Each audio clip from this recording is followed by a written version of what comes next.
धार जिले की उमरबंद शुक्रवार के दिन धार कलेक्टर आलोक कुमार सिंह और जिला पंचायत सीईओ आशीष वशिष्ठ ने उमरबंद जनपद पंचायत के अंतर्गत विभिन्न ग्राम पंचायतों में चल रहे निर्माण कार्य का निरीक्षण किया।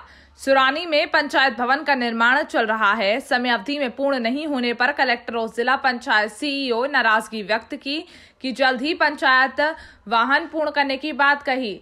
लावणी पंचायत के अंतर्गत केशवपुरा चौराहे पर पहाड़ी पर बने हनुमान मंदिर परिसर में कलेक्टर और जिला पंचायत सीईओ के द्वारा वृक्षारोपण किया गया। कलेक्टर साहब के द्वारा अखलदा में मिट्टी परीक्षण प्रयोगशाला भवन, कृषि विज्ञान केंद्र भवन, उमरबंद में बन रहे सामुदायिक स्वास्थ्य केंद्र भवन और महिला प्रसूति वार्ड उपडी में ITI भवन, नवजल योजना के अंतर्गत बन रही 1 लाख लीटर पानी की टंकी आदि का निरीक्षण किया गया है। उमरबंद में टप्पा तहसील की स्वीकृति जल्द ही जारी करने की बात कलेक्टर महोदय ने की। आजीविका मिशन समूह की महिलाओं से विस्तृत चर्चा की। समर्थन मूल्य खरीदी केंद्र उमरबंद में नहीं होने के कारण से किसानों को काफी परेशानी आ रही थी, जिसके अंतर्गत कलेक्टर साहब को ज्ञापन देकर अवगत भी कराया गया। जनपद पंचायत सीईओ रीना चौहान, तहसीलदार चंद्र सिंह धारवे, बीईओ सत्यनारायण सूर्यवंशी, BRC हेमंत चौहान आदि अधिकारी कर्मचारी उपस्थित थे। धार न्यूज मध्य प्रदेश उमरबंद काली बावड़ी से संवाददाता संतोष चौहान की रिपोर्ट। अपने हिसाब से जिले का भ्रमण करते हैं, क्योंकि उमरबंद एक हमारा ट्राइबल बेल्ट है और नए सीईओ भी साथ में भ्रमण पे हैं। हमारा उद्देश्य यह है कि जिले में जो भी शासकीय भवन निर्मित हो चुके हैं वो समय से हैंड ओवर हो जाएं। जिन बच्चों के लिए वो निर्माण किया गया है, जनता का पैसा उसमें लगा हुआ है, तो जितनी शीघ्र हो सके, जैसे हमारे आजीविका मिशन का भवन है, ITI का भवन है, इसके अलावा हॉस्पिटल का निर्माण हो रहा था, हम लोगों ने वहाँ पे देखा उमरबंद में। वहाँ पे रास्ता प्रॉपर नहीं है, बाद में मरीजों को दिक्कत होगी, उसको देखते हुए सीईओ साहब ने जो भी रोड वहाँ पे बनेगी 14-15 लाख में, उसकी भी स्वीकृति 1-2 दिन के अंदर ही हम जारी कर देंगे, जिससे क्षेत्र के लोगों को किसी प्रकार की तकलीफ ना हो। इसी प्रकार जिले में लगभग 60 केंद्र हैं, जहाँ पे पिछले वर्ष जब हम लोगों ने गेहूँ की खरीदी की थी, उस समय ही मैं लास्ट में आया था और अचानक बारिश होने के कारण, कोविड होने के कारण पिछली बार खरीदी थोड़ी आगे टल गई थी और तब तक बारिश आ गई थी और नीचे के जो लेयर में गेहूँ था वो भीगने से कुछ हमारा नुकसान भी हुआ था।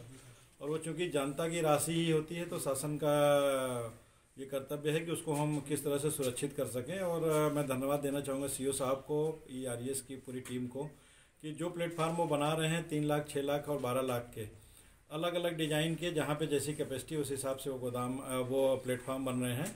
उससे हमें इस बार खरीदी में गेहूं को रखने में, सुरक्षित रखने में मदद मिलेगी।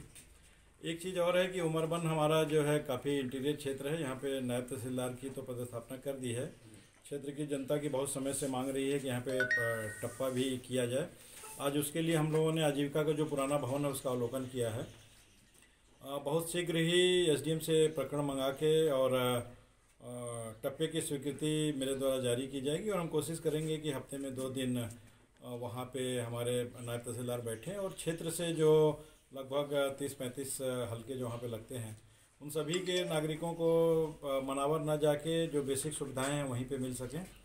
इसके अलावा क्षेत्र में लोगों को किस तरह से काम कर रहे हैं, आजीविका मिशन में किस तरह से काम हो रहा है, महिलाओं ने स्वयं सहायता समूह बना के, घर के पीछे पोषण वाटिका बना के और बकरी पालन करके अपने जीवन स्तर को जो ऊपर सुधारने का काम किया है, उस पर भी लगातार हम लोग जब जिले में जाते हैं तो उन समूहों को देखते हैं। हमारे जिले में लगभग 12,000 समूह हैं और पहली बार शासन ने 86 करोड़ का लक्ष्य रखा है बैंक लिंकेज का।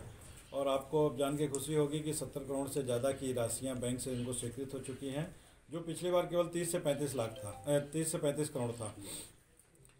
तो शासन भी इस पे ध्यान दे रहा है। वो स्वयं सहायता समूहों को हम लोग मजबूती प्रदान करेंगे और उन महिलाओं के माध्यम से जो शासन की योजनाएं हैं उसको लागू कराने में ये हम सुनिश्चित करेंगे।